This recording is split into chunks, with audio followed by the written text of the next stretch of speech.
O həyatını idmançı kimi də davam etdirə bilərdi.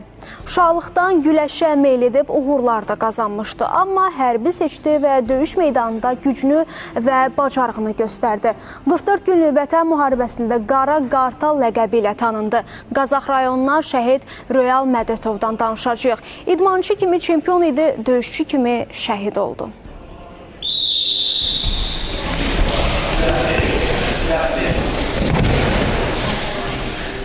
O gözəl idmançı idi, gözəl güləşçi idi. O dəfələrlə rayon çempionu, respublika turnirlərinin qalibi. O elə anadan Zəngəvar doğulmuşdu. O heç nədən çəkinmirdi. Hansı bir yarışa getsə də o yarışdan birinci yer qazanırdı, ikinci yer qazanırdı, medallar gətirərdi və yəni heç vaxt əli boş gəlməzdi. Həmişə anamı sevindirərdi ki, ana bax mən nailiyyətlə gəlmişəm, əli dolu gəlmişəm, çempion olmuşam. Royal Mədətovun Qazax rayonunda güləşçi kimi başladığı yol sonra onu hərb meydanına apardı.